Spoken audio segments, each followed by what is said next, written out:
If there's a part of the swing that gets less discussion than any other, it's probably the follow through.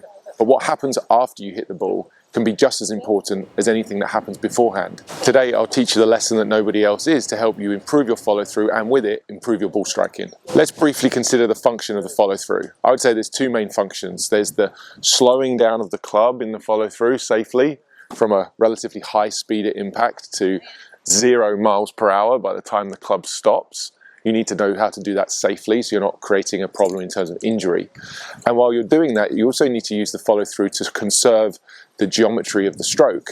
So you want the follow through to conform to the correct geometry of the swing to allow you to have some predictable pattern in terms of your strike, your distance and your direction. What that really means from this down the line perspective is as a golfer moves into the follow through, they really want to conserve and maintain this inclination to the ground, often described as keeping your head on the wall.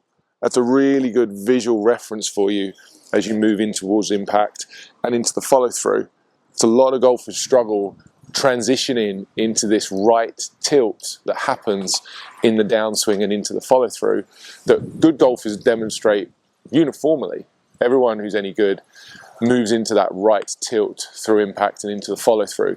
The poorest players would struggle with that transition into right tilt and instead see their head come off the wall and lose the ability to make consistent contact. This drill will allow you to learn how to transition into that right tilt the perfect amount, move the hips forward and retain your inclination to the ground while conserving that geometry. I've placed a tour stick, alignment stick through my belt loops here, and what we're going to do from a standard setup position here with my head on the wall, I'm going to stand upright.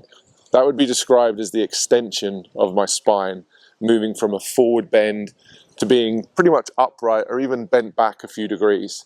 I've maintained the same arm and wrist alignments that I had at setup, and I'm going to keep my arms, my upper arms, touching my chest. I'm not going to lift them off my body.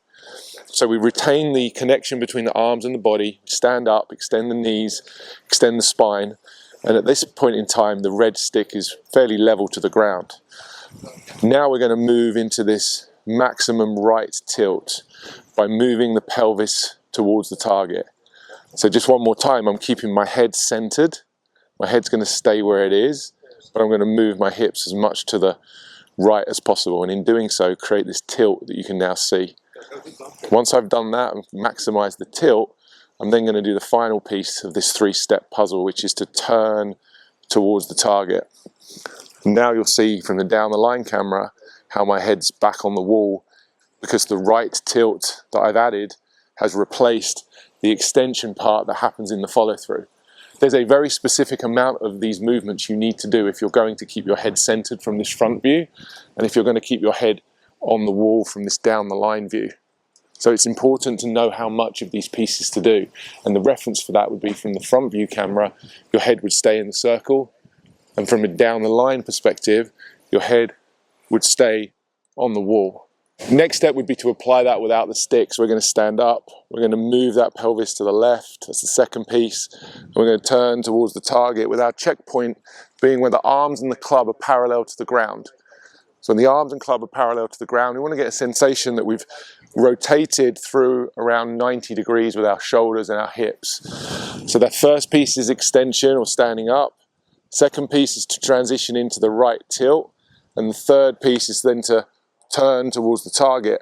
And the blending of those three pieces is what keeps our inclination to the ground stable. Once you've done that a few times and you're familiar with the destination, and that's the important part here, being familiar with where you're trying to stop, you can just do that in one movement from the ball. So from setup, just place the golf club in front of the ball, no backswing, just the follow through pieces,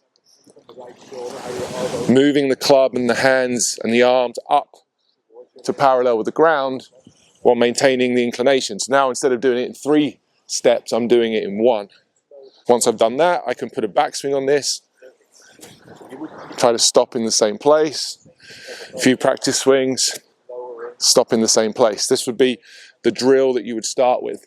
Start out small, chip these balls out there, and show yourself on video that you can maintain these alignments for improved ball striking. That's perfect, great contact, beautiful little soft draw. And if I bring that alignment at the end of my swing here back to the ball, see how the shaft lean is still intact that I would have had at the setup. Okay, if you're stopping your swing and you're stopping in the correct spot, you don't want to have to see any of the breakdown of the arms or the wrist, because if I brought this back to impact, you can see how that would completely compromise any control I'd have of the contact or the direction of this golf shot. So as this video suggests, starting with the finish can predict a ton of what happened at impact. Any good golf instructor will tell you that there's a lot of value in the finish. I see lots of golfers who have wonderful backswings, terrible finishes, and they're not playing the golf they want to. Yet when you look at expert players, they're completely in control of how and where the club stops. And all of those finishes look very consistent, very standard, and they allow the golfer to be as consistent as they want to be. So if you can focus and train and learn to finish like a professional, your ball striking will improve. The progression through this drill goes from very small swings to start with, ensuring that we're controlling the stop point and we know what to look for with the centered head, the right tilt, the inclination to the ground, and the radius intact. Those are our checkpoints. And do that slowly and do small swings, and then I can build up to bigger, longer, faster backswings, still controlling the stop point.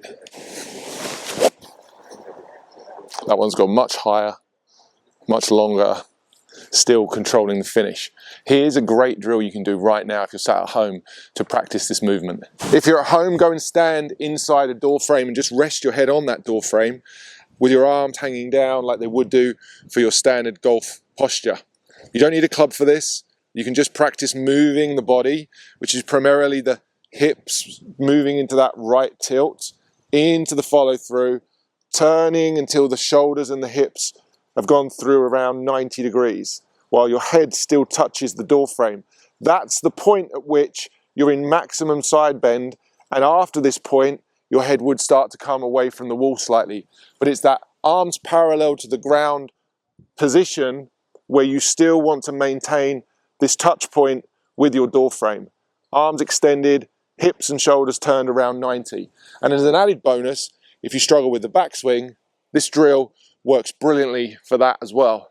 Learning how to move into that right tilt in the follow through is a defining skill of good golfers. Starting with the finish might be the best thing you've ever done. If you enjoyed today's video, please consider hitting the like button and subscribe if you're new to the channel. I'm over here in Spain right now at Stack and Tilt Camp, and if you'd like to learn more about Stack and Tilt Camp and what goes on there, you can watch this video next, which I made that explains all of the fun stuff we do at Stack and Tilt Camp.